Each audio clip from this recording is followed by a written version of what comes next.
like to give you an update on the interstate bridge replacement. And I haven't met you before, so introduce yourselves and I'll let you take over. Okay? Yeah, thank you. I'm Jay Houseguard. Hi everyone. This is Brian Stebbins. We're with the Community Engagement Team of the Interstate Bridge Replacement Program, or IDR for short. And happy to be here. Thank you to Doe who reached out to us and asked us if we'd come and provide a program update. So from what I heard from our team, it sounds like the last time we came and spoke with your group was about a year ago to provide a program update at that time. A lot has been happening in the last year. So just a very quick, concise update in the next 5 or 10 minutes, but we'll leave room for questions. Really, a lot of what's been happening is this environmental review process. It's required under the National Environmental Protection Act, and it's studying all of the impacts of construction and all of the proposed investments that are being made under this program, which includes a lot. It's not just replacing the bridge between Portland and Vancouver. It's really the bridge between Portland and Hayden Island. It's another North Portland Harbor Bridge between Hayden Island and Portland. It's a new arterial bridge that's being proposed as a local connection between Hayden Island and Portland. And then there's 7 closely spaced interchanges that all really do need improvements. For a lot of reasons, this bridge just really needs to be replaced. It was built over 100 years ago for horse and carriage, and it's just not currently suited for the needs of this region. So we're here to provide program updates, answer questions, and really encourage you to sign up for our newsletter and get engaged with the program, talk about how to leave public comment. There's going to be a 60-day public comment period this winter when we release what's called a draft supplemental environmental impact statement. Okay, it's a mouthful, but it's a draft because we need to hear from our program partners and from all of you about these proposed investments and about what's being studied in terms of the impacts. So it's a supplemental environmental impact statement because it's supplementing what was studied in the previous iteration of this program in the early 2000s, the Columbia River crossing. So it's a draft supplemental environmental impact statement, or SEIS for short. Again, it's coming out this winter. It's a huge document that's really important. It's studying everything from air quality to fish and wildlife impacts to climate and our built and natural environment, property and business impacts, etc. So really important document. I'm going to open it up for questions. Before I do, I want to see if I'm missing anything, Brian. Yeah, real quickly, this placemat is what we call it, is available on our website, so you can look at the different views, either from Portland looking north or Vancouver looking south. We also have bridge visualizations to give you an understanding of all the things that we're studying in the draft, just kind of conceptualize what a new bridge could look like.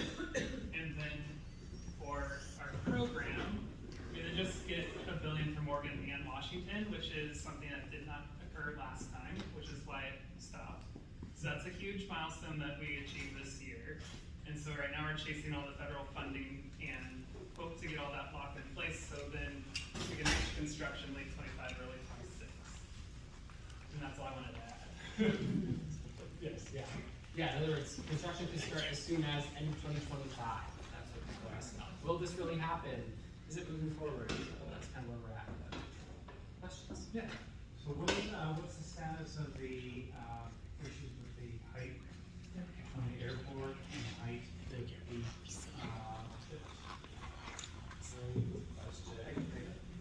Yeah, go ahead.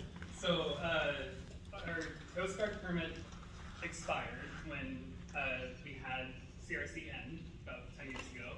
And so we now are in the beginning of that permitting process and negotiating with river users and the Coast Guard to get to what's the bridge height we can agree to and get to construction. So we likely won't have a final decision on that process until like 6 months before construction, somewhere in that time period. And so what we're studying right now is a fixed span of 116 feet. The Coast Guard, since we're in the draft phase, has asked that we also study a movable span to just understand what's the trade-offs between going going from a movable span that we have today to a lower fixed span. And so that's where we're at. So it's, What's the difference between what the Coast Guard wants and what the airport would allow? that I don't know exactly. I know that currently the towers are in airspace, but because the bridge is older than the airport, it was allowed to stay. And so 178 feet is what we have right now for clearance. And so we're studying the movable span that provides that, as well as 116, so we don't have bridge lifts, because that just messed up traffic flows, on top of all the other congestion issues. So, The fixed span was being proposed is 116 feet. yeah.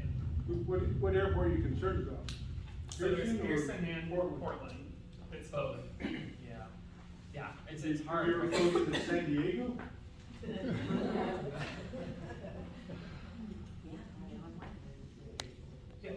Can you refresh our memory on what happened with Columbia River Crossing, just briefly, not too many details, and how this project is different besides the fact that it appears to get funding? That's Yeah. really the biggest, one of the biggest changes. Columbia River Crossing reached a really critical point. They were very, very close to construction with a record of decision, and there was not that commitment of funding from the Washington State Legislature at the last moment, and so that's why it really fell through. It was in 2019 that the two governors then signed a memo to get the process restarted.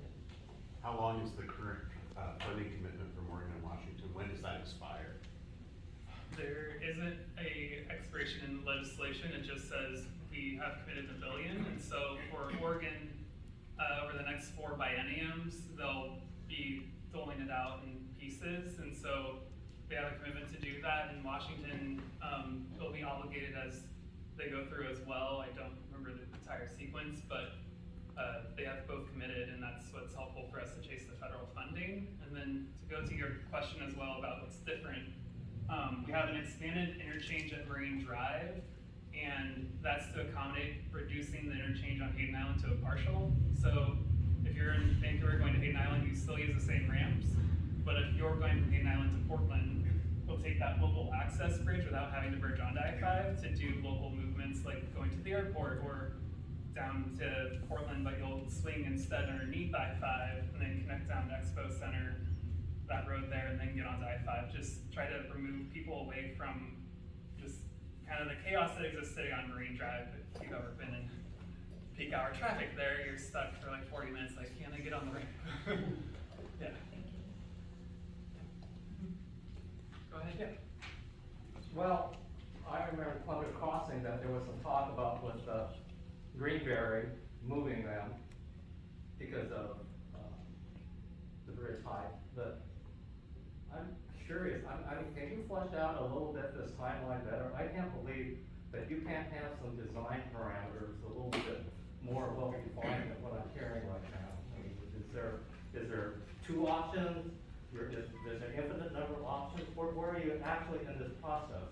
It's not infinite, it's a great question. So our website really has the initial renderings, conceptual renderings that were released for what we're studying right now, which is all the details of a select number of options. 3 different bridge types, which is a fixed span, single level, a fixed span that's double level, double decker with max pedestrian and bicyclists below, and then vehicular traffic up above, or the lift span.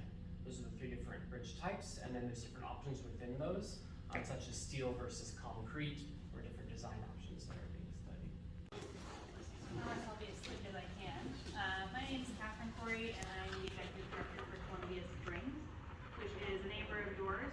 It's great open space. You can hike it if you haven't. It's open to the public every single day from dawn until dusk.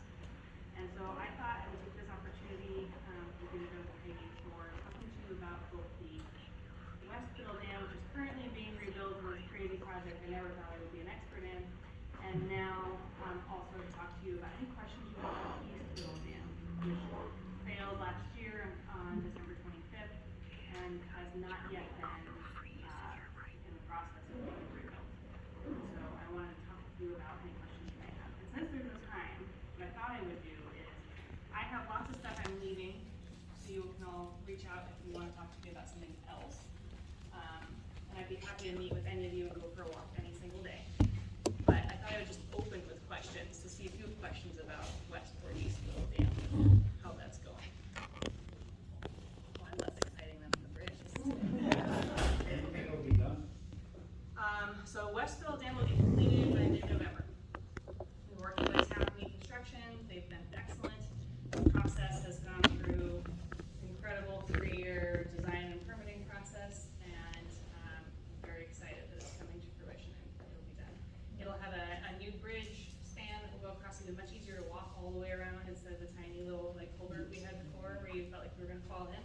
That will be gone. It's going to be a new bridge, it's an upcycled rail car, which is pretty neat. And I have no real concerns about that. We didn't find anything interesting underground, thank goodness, and it's going really well. East Biddle Dam, I don't know. And the reason I don't know is because Columbia Springs is owned by multiple different agencies. So the center of Columbia Springs is owned by the DFW, where the hatchery is, and then kind of the back 40 on the other side of the freeway, which to a certain point on either side. It's like a middle. And on either side, the sort of sandwich ends are owned by the city of Vancouver, including East Biddle Lake and the surrounding area. And so when it failed, it became an issue for the city, but it's not a priority for the city, because they don't need a dam. I need a dam, because, which is a weird thing to say in today's climate, but the water that flows from East Biddle Lake, or used to flow, into West Biddle Lake feeds the hatchery, and it's how the hatchery produces the fish that it does for local waterways. And so without the dam there, we're losing about 300 gallons per minute, which is a lot of water. So it's something that I would love to talk with you about, and maybe potentially putting a concept plan into your neighborhood action plan. My goal for East Biddle, should I get the city to allow me to take over that process, is to redesign it so that it is a universally accessible trail. I want it to be something that if you, no matter what physical ability you have, you'll be able to go out and walk that trail around that lake. We'll add some outdoor classrooms, increase the capacity of Columbia Springs so we can offer more field trips and also better field trips for older and younger age groups, another bathroom facility, and disabled parking on that. I almost never hear that. And we're very much involved in the bridge project, so if you have any questions that might be unique to Vancouver, please reach out. I attend about 10 hours of meetings a week on the bridge project. So Doda asked me to come out and give you an update on the trail project. And this is a section of the trail, or the Evergreen Highway Trail, sidewalk, whatever you want to call it, between Chelsea on the west end and Image on the east end. So, been working on it about as long as I've been with the city. Finally getting there, finally got the light at the end of the tunnel. The design is pretty much done. We've spent a bunch of time this year just going out and meeting property owners along that segment, negotiating additional strips of land that we need to build the project. And last I checked, I think we're about 70–80% complete with that. So the plan, as it stands now, is we build it next year. We already have $500,000 that we got in a grant through the federal government, through the Regional Transportation Council.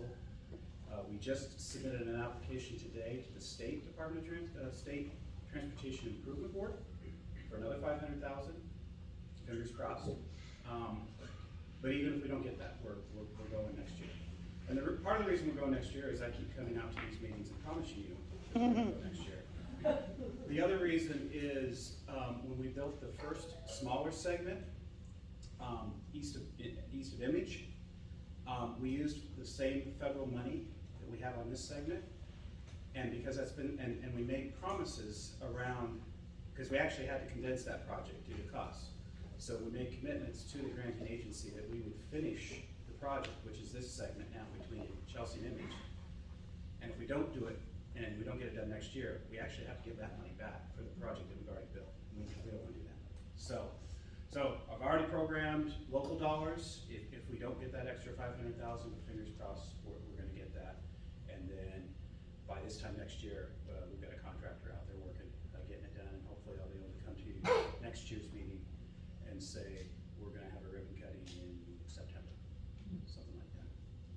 Any questions? about the area between 100 and Yeah. when would that? So that's the next segment. So the design is pretty much done, and we concurrent to this segment, we've going out and talking to property owners as well in that segment. We just haven't identified the construction funds yet for that one. So as soon as we get this one done, then we should immediately shift our attention to that next segment. So you're doing image to Chelsea because you have the money now and you're gonna lose it if you don't do it. We have the money now, but we also have a commitment on the money that was already spent on the other segment. So we need to get this segment done. This was part of the original segment, and we had to shorten the original segment because it ended up costing, it was gonna cost too much and we didn't have enough money. So the granting agency said, that's fine, but you have to get the entire thing done, because that's what we originally awarded the grant for. And they gave us like 10 years in which to get that done, and we're basically at year 10 now. So I'm not in the habit of giving money back, so we're getting it done.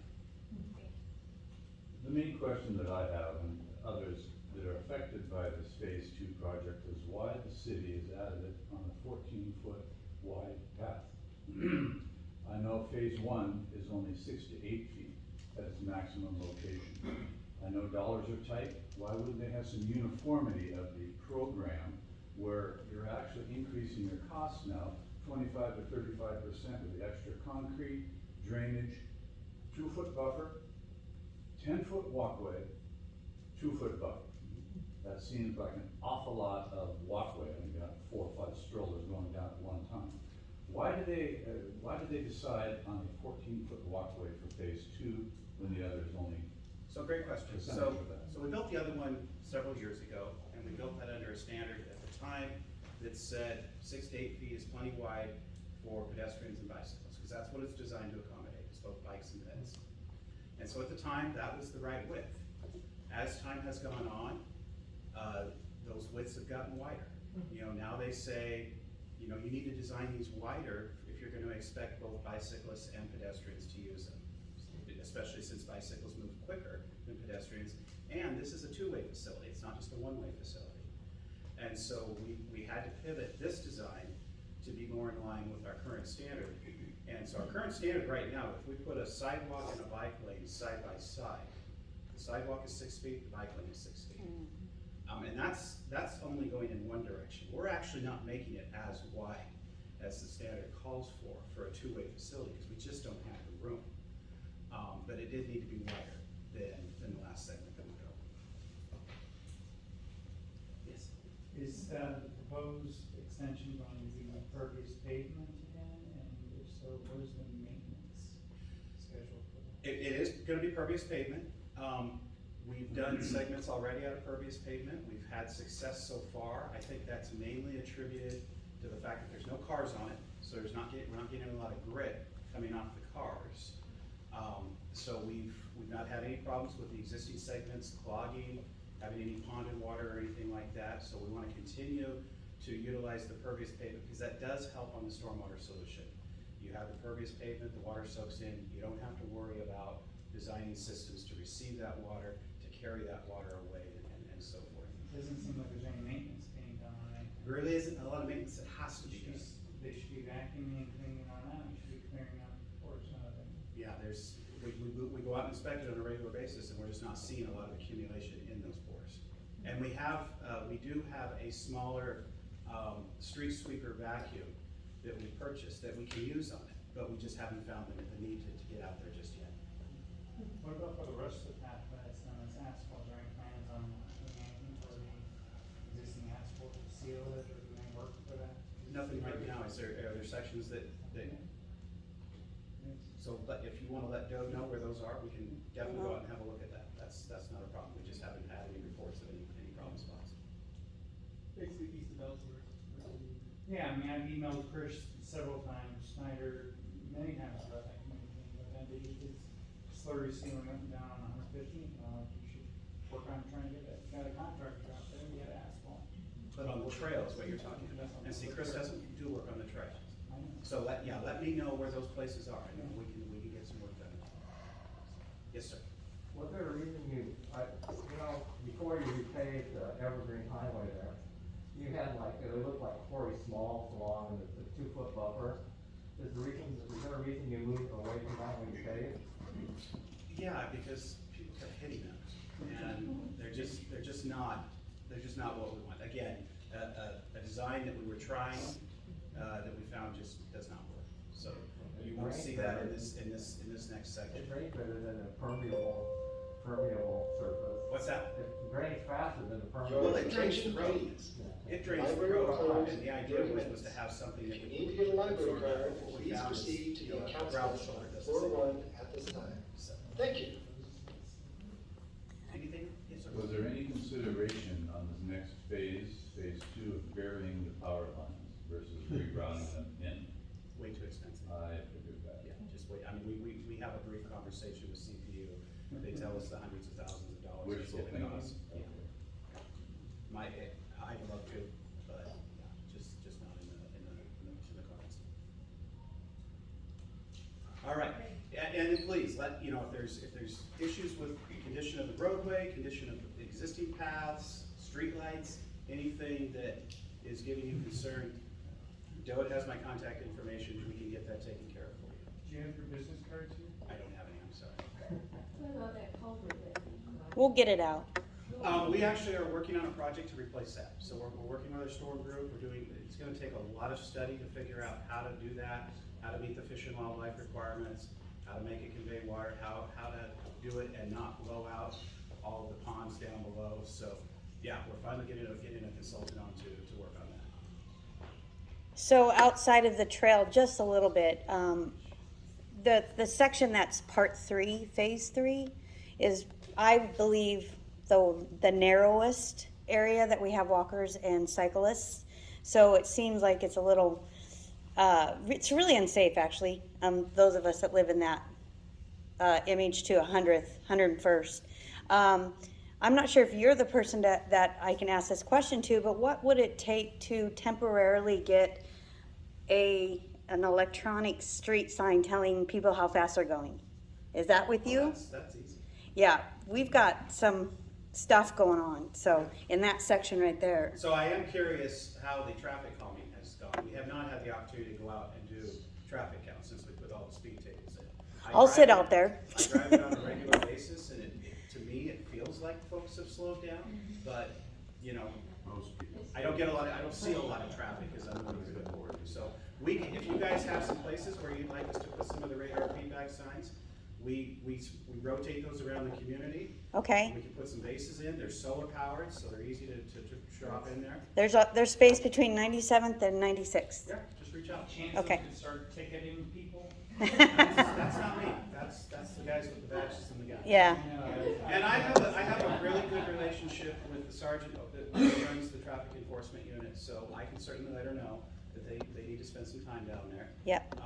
But yeah, it's a bandwidth issue. Thank you. Thank you. That is fantastic.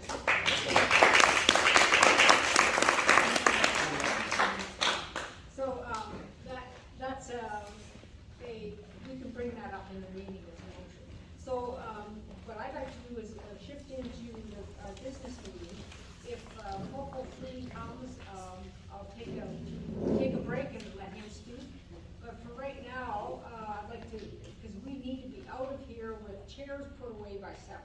So, to call the business meeting to order, first rule of business is just to simply have a motion, or have you have a chance to read the last minutes of last meeting, and if so, could I have a motion to approve? Motion? Second. Second, and vote. Aye. Pass. Move second and pass, thank you.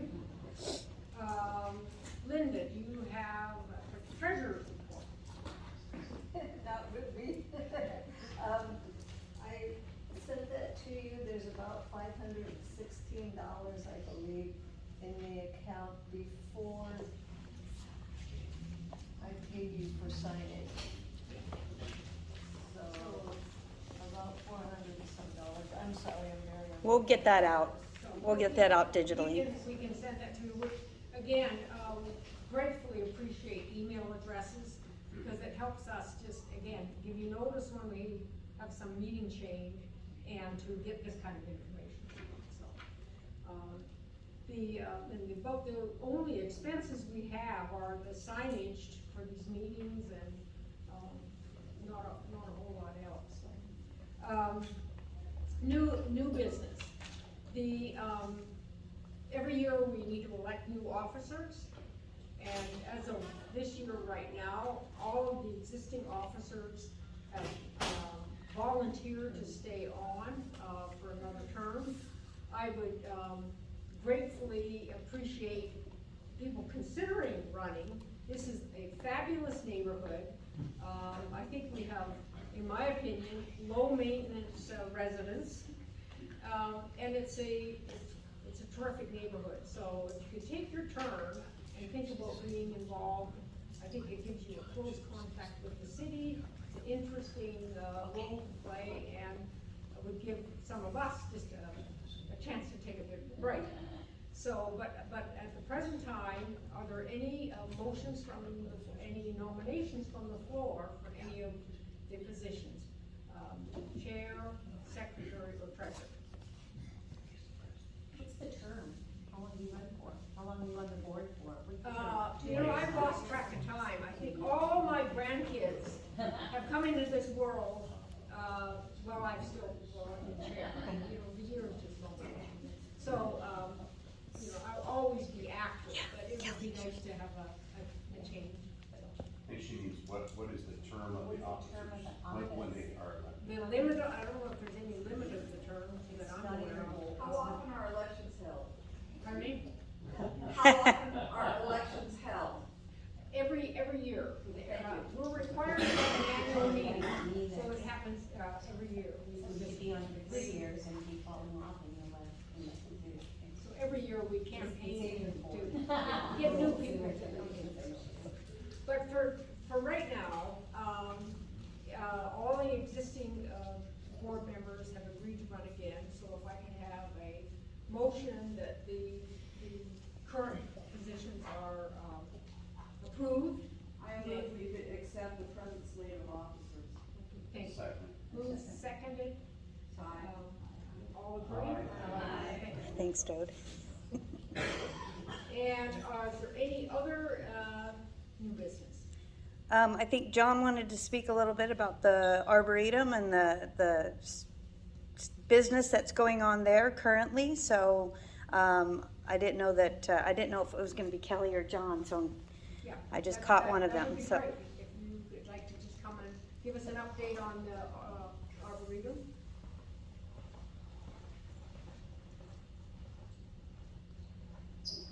Keep an eye on the time. Get started. I gotcha. Get started talking about the Arboretum and carry on for quite a while, actually. Yeah, it's, as you've noticed, it's an unpolished gem. And that's what we're trying to fix. We've got all sorts of ideas flowing for pathways, walking paths, this kind of thing. We're just lacking, two things. One is enough volunteers, and the other is some inconsequential thing called money. So anyway, we're working on it. And as far as the neighborhood association is concerned, we'd like to consider ourselves part of the neighborhood. And you're always welcome to come down to the property, walk around, and enjoy the stream and the trees and this type of thing. It's a great atmosphere. And of course, having your meetings, the neighborhood meetings there, we're certainly open to that. At our last meeting, you all said, if you want to meet there, great, just tell us when. And you're always welcome. Anybody have any questions about what we're doing? Oh, we've got a couple. can you tell us about the current caretaker? Isn't there a person living in? Yes, we do have a caretaker who's living in the Weber house, and he's there most times. I have to admit, he's an unpaid caretaker, so we don't have any restrictions on his time and activity, but he loves the property and works very hard at And his name? Oh, John Woolley. Okay, thanks. I think that might He's have- recognized, he's kind of bald-headed Yep. with a big bushy red hair. Yep, So he's living in the little house. Yeah, he's living in the Weber house. the one I was that's, just gonna ask if it was ever open, you know, for people to Well, walk the through, but I Stanger- think it's. Stanger house. House, yeah. The historic house. Yeah. Is, usually, open, if somebody comes through and wants to take a look at it, and John's available, they'll open it up. Linda has, access to the house as well. If somebody, wants to bring a group down to take a look at the house and see what's being done with it, we're trying to restore it. The problem is, as, the restoration plan that we just recently had, completed, found that there's multiple designs, errors, that's the word, that were involved with the house. And it's difficult to settle on any one design. But we're getting there. It's a slow process, but we're trying. Any other questions? We do have work parties every second Saturday of every month, at 10 o'clock in the morning till noon, and we'd love to have you come down and volunteer and help us. Also on Friday, every Friday at 9 o'clock, there's a work party working on the Stanger House. And Tuesday mornings, And from 9 to 11, we have a small gathering just to work on the grounds, pulling weeds, hauling things, shifting bark dust, things like that. And it's really a great group of people that work there, they become friends, close friends, because We have a great construction number of on the house. volunteers. the construction on the Really Stanger well. House, ongoing. Volunteer? Yeah, anytime Volunteers you come on Friday mornings at 9 o'clock. take Friday care of night some noon. gardens, And they're this starting kind to of paint thing, it every come on summer. down. Yeah, I remember when they donated the property. Remember, one They're year making we the house. had a garden there that was producing prodigious They were carpenter. vegetables and. There was a couple of gentlemen Built who houses. started that garden 30 years ago. Now I built stairs in it. Well, as they have aged, the garden has kind of shrunk a little. Well, thank you, and as I say, sorry. Thanks, John.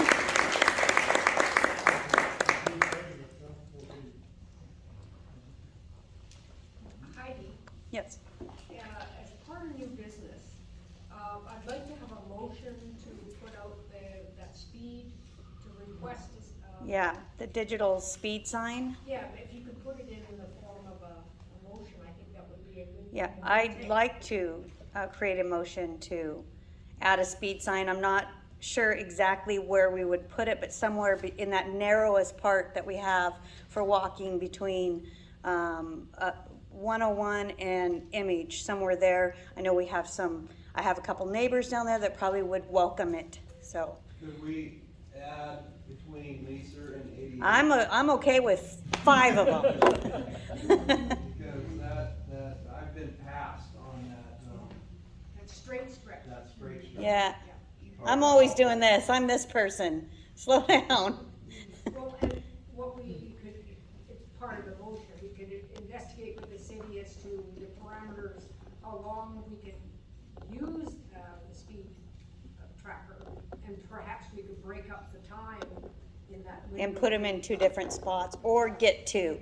Maybe arrange to have it. Go ahead. Or get a permanent one. Yeah, I like that idea too. I don't know what they cost on Amazon, but. Do steamboat landing style. Yeah, for sure. So that motion we made, is there a second to the motion? Okay, Second. and all in favor? Aye. All right, consider it done. Okay. So unless there's any other business to, be added on, I would like to adjourn the meeting. And if everybody could, in part of your